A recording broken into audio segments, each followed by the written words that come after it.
Ohio State 24 at Michigan 30. Michigan pulls it off, man. They cover the spread. They pull it off in a very intense game, very back and forth. Not so much lead changes necessarily, but there were scores and there was answers from Ohio State throughout this game. And honestly, you take a look at the stats on this game.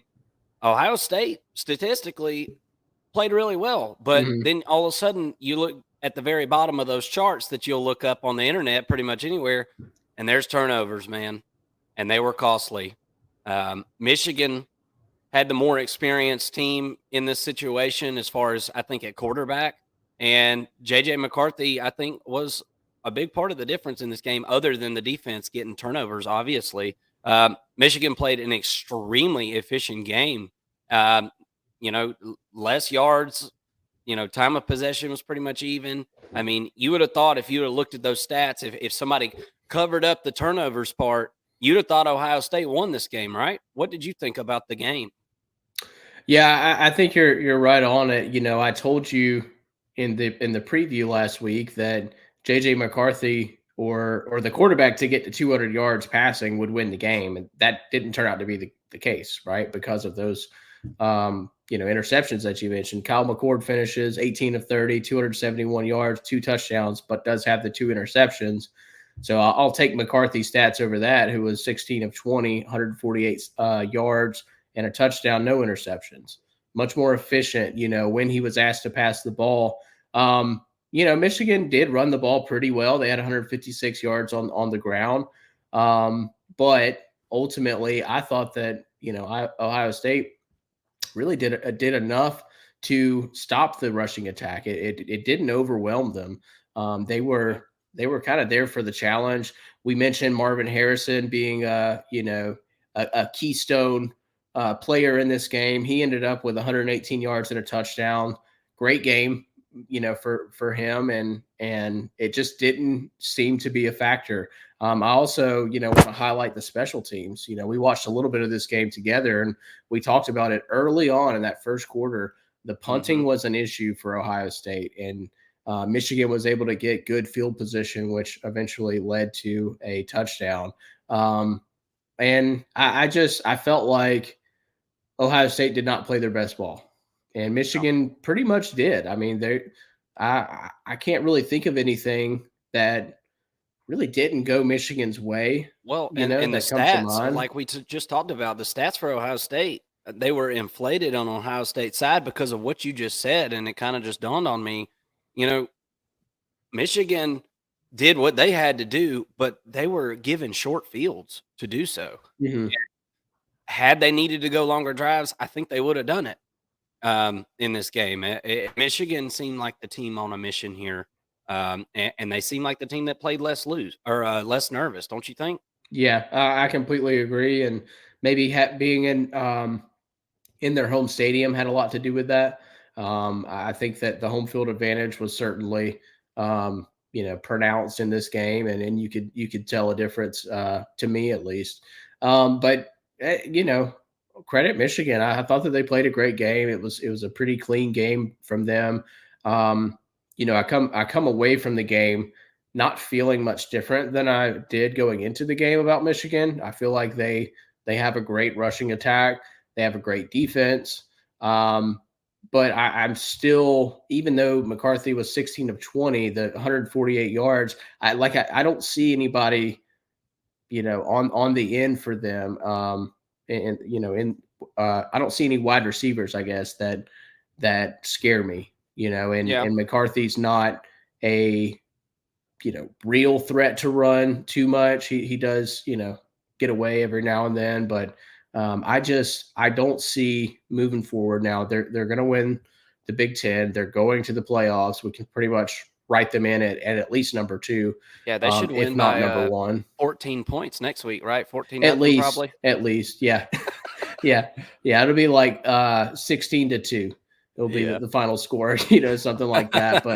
But yeah, I think it coming up into the playoffs, I wonder how they're going to match up with a team like Washington, even, that's kind of the team, the matchup I'm circling right now. If Washington can take care of business against Oregon, how well does Michigan, you know, if they fall behind to Washington, how are they going to catch up? That's kind of what I'm questioning is, can they match the intensity and the pace that a team like Washington or a team like Georgia can, threaten them with offensively. Yeah. Well, and I'll tell you what the Michigan fans will say right now. They'll say, "Well, they're not going to get way ahead of us," and that may be the case. I mean, that Mhm. very well may be the case. But what we mean by saying that is Washington is one play away from 7 points at all times. That doesn't mean they're going to score, 100 points on you or anything like that. But this offense definitely doesn't seem like one that's built to come from behind. I totally agree with you there. Yeah. This team gets down a couple scores, and it gets late in the game. I mean, you got to be able to throw to the outside receivers, and we've just yet to see that. And I can also tell you what Michigan fans will say to that. They'll say, "Well, we hadn't had to do it," and they're right. They haven't had to do it this year, but at some point, you're going to have to use all the tools in your tool bag, and I'm still interested to see what that Mhm. looks like for Michigan. That's what worries me is that since they haven't had to do it, they're not going to be able to do it, right? Mhm. It's not that they can't, but practice makes perfect, and we Yeah, really saw this with Georgia teams, in the past where they kind of played vanilla in games that they should win. The 2018 and 2019 games come to mind, or those seasons come to mind. And they get into, the SEC championship game against Alabama. And all of a sudden now they've got to pass it. And they can't do it because they didn't practice that way. And they didn't yeah, play in the games that they were supposed to win that way all season long. Maybe we see something similar from Michigan this year. yeah, yeah. I'm very, very interested to see because this is one of the teams that I feel like we don't know a ton about them really. I mean, we've seen them in a couple big matchups, and they've been successful. And like I said, extremely efficient. It's one hand, you know, feeding the other. It Yeah. seems for this Michigan team, very complimentary football. Jim Harbaugh will be back on the sideline in their next game, although it didn't seem like it made a difference. But the Michigan Wolverines take the victory. This is obviously huge for them, but on the other end of the spectrum, you got Ohio State that is, I'm sure, in shambles today, man, because their coach Ryan Day put all his eggs in this basket, and I think we kind of talked about it, or I was talking to somebody about it at the beginning of the game.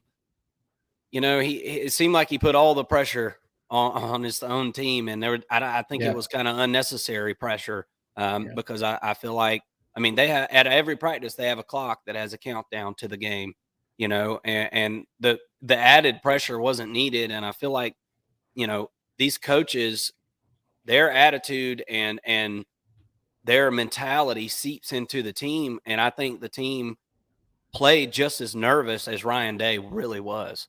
And this was big for Ohio State and Ohio State fans, and they didn't come through, although they were just a play away. I mean, obviously they lost by 6 points. So um, I don't think it's really anything to hang your head on. I think it's back to the drawing board and let's figure out how we're going to get better play at the quarterback position next year. Because I think Ohio State was a quarterback away from going to the playoffs this year. I really, really do feel that way. But kudos to Michigan fans, if you're watching this, or Ohio State fans, if you're watching this, hit the sub button, hit the like button. Come hang out with us. We're doing this year round. We're not going to stop here because the regular season's over. And Michigan fans, I know you aren't either because, well, welcome to the postseason, courtesy of First and Long College Football.